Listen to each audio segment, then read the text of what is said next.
Mesdames, Messieurs, bienvenue dans cette édition du journal. Ouvrons ce journal par cette actualité. Deux jeunes hommes ont été retrouvés hier dans un puits de plus de 30 mètres à Tchipouki, à la cité Gécamine Moussonoï, par deux personnes non autrement identifiées. Raphaël Blondy pour le reportage. Debaba, âgé de 19 ans, est orphelin de père et de mère. Il est du village Kabongo. Cherchant un havre de paix, il a élu domicile à Kolwezi et a choisi d'être motocycliste pour avoir un gagne-pain, pouvant aider ses frères et sœurs restés au village. Ce mardi 1er octobre, tout a basculé dans son vécu quotidien. Il a transporté des gens qui l'ont tabassé, ligoté et jeté dans un puits, comme lui-même explique le fait. J'ai travaillé au niveau de la mascotte. 3 clients m'ont dû de les transporter pour les conduire à Tchipouki. Arrivés en brousse, ils m'ont demandé de les attendre. Et quelques minutes après, ils sont revenus et c'est à ce moment-là qu'ils ont commencé par me tabasser et ensuite me ligoter. Je me suis débattu, mais ils étaient plus forts que moi. Je me suis fatigué, ils ont jeté dans les puits et ils ont volé la moto. Le fait s'est ainsi déroulé. Dans ce puits, il s'est retrouvé avec un autre motocycliste jeté dans celui-ci depuis le vendredi 27 septembre. Secouru par des agents du SAEMAP grâce au cri de détresse de Debaba, Christophe Moubengaï a été aussi tiré de ce puits, fatigué, car il a fait 5 jours sans boire ni manger. Notre équipe voulant comprendre comment il s'est aussi retrouvé dans ces puits. Chose impossible, car sa voix sort à peine. Ces deux jeunes hommes ont été vite conduits dans un centre de santé pour le premier soin. Kassonde Banza, médecin traitant, revient sur l'état dans lequel elle les a reçus. Christophe, pour le moment, l'état de santé de Christophe est actuellement bon. Mais hier, il avait seulement des maux des hanches. Mais Debaba, lui, est fracturé à la jambe droite. Et à droite, selon le témoignage de victimes, il reste encore dans ce puits avec notre corps en décomposition et des ossements humains. Saisi du dossier, Jackson Mouteba, chef de la cité Moussonoï, exhorte le motocycliste à œuvrer en toute vigilance.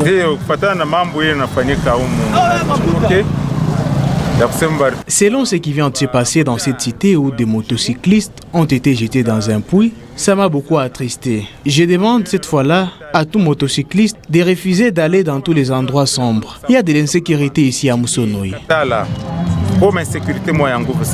Des procédures sont déjà entamées pour tirer le corps en décomposition, signalant par ailleurs que Christophe Moubengaï a fêté ses 19 ans dans ce puits, à l'absence de membres de sa famille qui avaient même organisé un deuil car il était porté disparu pendant le 5 jours. Autre chose dans cette édition du journal, l'Assemblée générale de l'ONU a décrété chaque 2 octobre comme la journée de non-violence. Cette dernière coïncide avec la mort de Mahatma Gandhi, figure majeure de l'indépendance indienne pour les adeptes de Bob Marley. La violence se fait sous plusieurs formes et dans la province du Lualaba, elle prend de l'ampleur. Les présidents et vice-présidents du mouvement de Rastafarisme sont au micro de Ben Mouland. C'est pour cela qu'on a lutté contre. C'est pour cela que vous entendez que les Rastas luttent contre la non-violence. Et la non-violence est sous plusieurs formes. Il y a la xénophobie, le tribalisme, la haine, la corruption, le clientélisme, minimiser quelqu'un, voir une nation, faire la guerre contre une autre nation.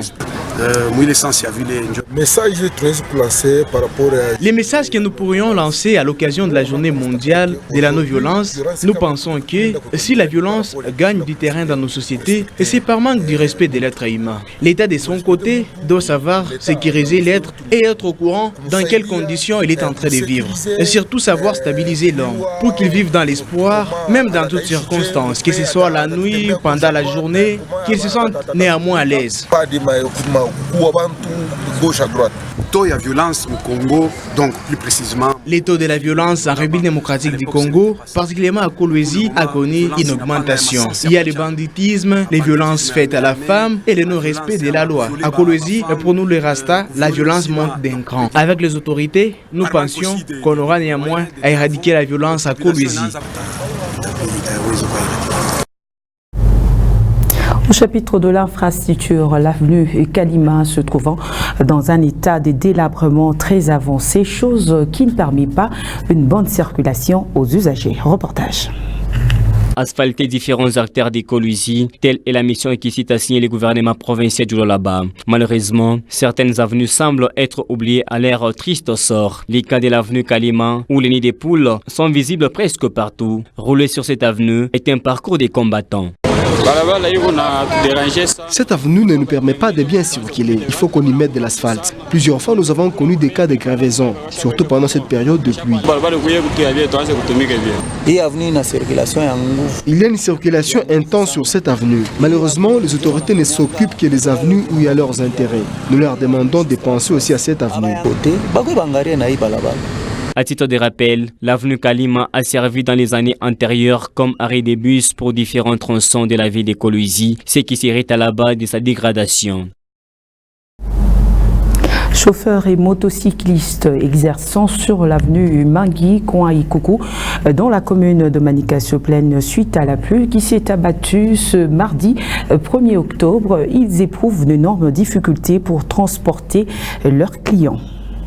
Nous sommes au croisement des avenues Mangui et Ikoku, non loin de la station Gloria, où sont stationnés les véhicules de transport en partance de Lupundu, Jolicite, Ville et Lualaba. À côté de l'arrêt, il y a un marché où les gens viennent se procurer les denrées alimentaires. D'autres personnes ne savent plus comment entrer dans le taxi pour rentrer à leur domicile suite à la pluie qui s'est abattue le mardi 1er octobre. De nids des poules, des boues, c'est un lac artificiel qui se crée. Certains chauffeurs et motocyclistes ne savent plus comment transporter les clients et cela affecte leur versement journalier. S'il vous plaît, regardez les conditions dans lesquelles nous sommes en train de travailler. Nous ne sommes pas les animaux, nous sommes citoyens de ce pays et de cette province. Regardez la boue, ça fait même la honte.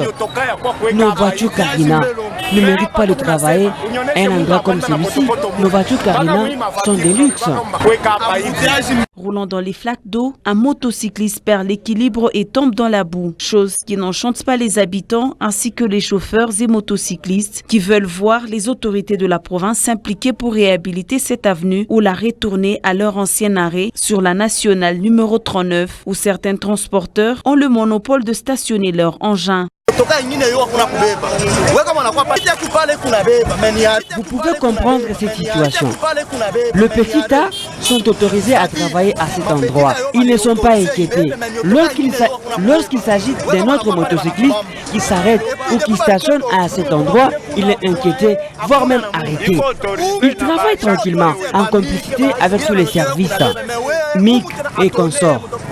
Ça c'est le 1. De 2, la pluie n'est qu'au début. Ça, c'est la première pluie. Regardez comment est-ce que nous sommes en train de travailler. Et lorsque la pluie va s'accentuer, qu'est-ce que cet endroit va devenir? Dans quelles conditions nous allons travailler? La pluie n'est qu'à son début, mais l'avenue perd déjà son éclat. L'intervention des autorités sur cet arrêt pourra limiter le dégât.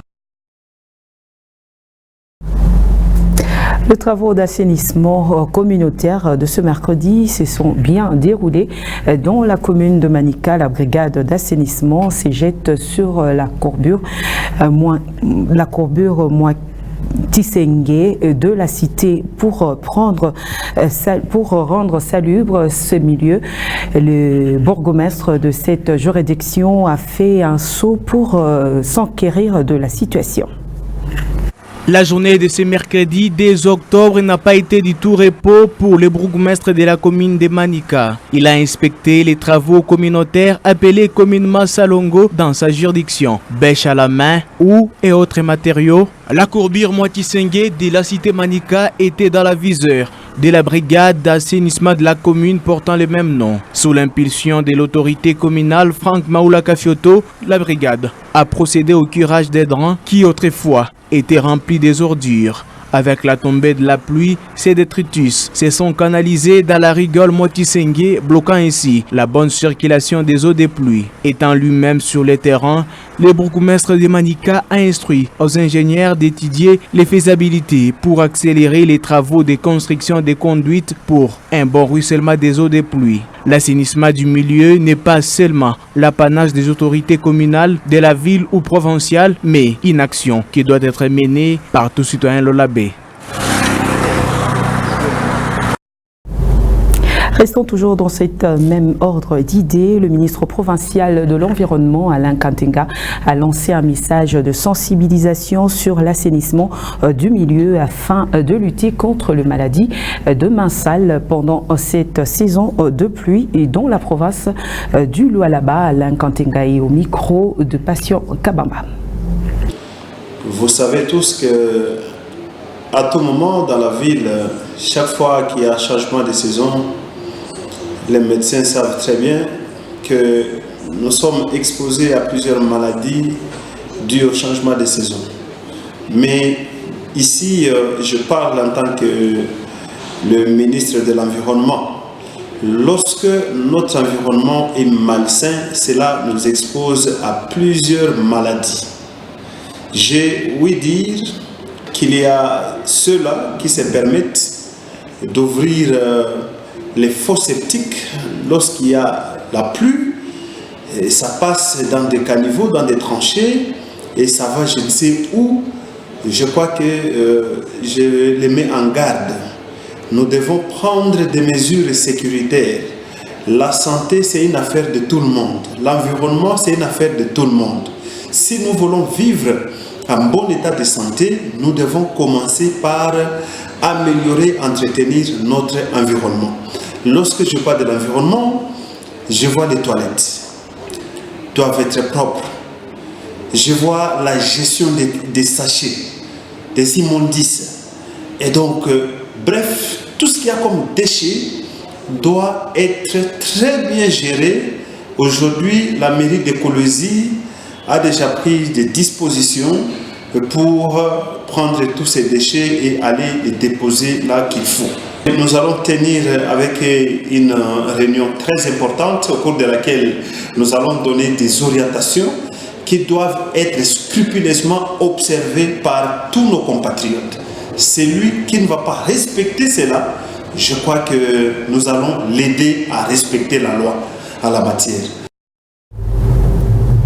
C'est ce mardi 1er octobre 2019 que Madame Louise, ministre provinciale en charge de l'agriculture, pêche et élevage, a procédé au lancement officiel de l'année culturelle 2019-2020 à la minoterie de la Gécamine, se trouvant sur l'avenue industrielle dans la commune de Manika. C'était en présence du gouverneur de province Richard Mouyej-Manguez-Mons et quelques créateurs qui ont pris l'option de quitter la mine.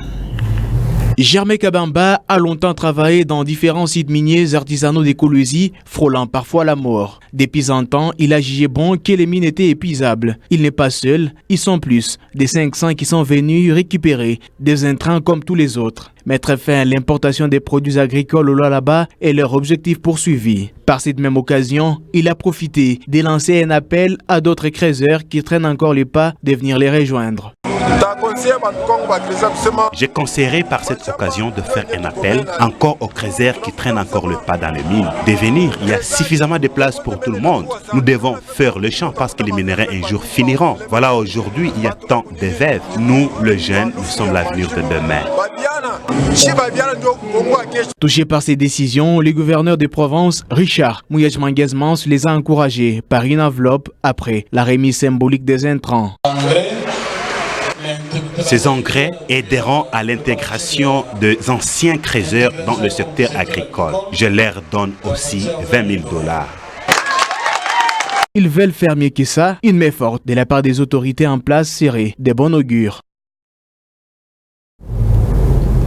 Décédé lundi 30 septembre à l'âge de 64 ans, le deuxième vice-président de la famille Team Noir et Blanc de Tout-Puissant Manzémé a été conduit ce mardi 1er octobre à sa dernière demeure dans sa ferme privée sur la route Kasumbalesa. Retour sur son parcours dans cet élément de Ben Mouland. Safari, oh, safari, umi, umi. Mohamed Kamwanya Ilunga n'est plus. Le deuxième vice-président d'Itupisa Mazembe a baisé la terre des hommes en début des soirées du lundi 30 septembre 2019, déçu d'une courte maladie et enterré ce 1er octobre dans sa ferme privée sur la route Kasumbalesa. Il a été depuis plusieurs années un membre fidèle et écouté de la direction du club et a été à de nombreuses reprises le chef de la délégation lorsque l'équipe s'est déplacée sur les continents. Né le 7 août 1955 à Kilwa dans les Hauts-Katanga, le fait Mohamed Kamwanya laisse une veuve et 9 orphelins. Il a rejoint la famille des Corbeaux en 1997 en tant que dirigeant sportif. Avec cette équipe, il a connu presque toutes les émotions.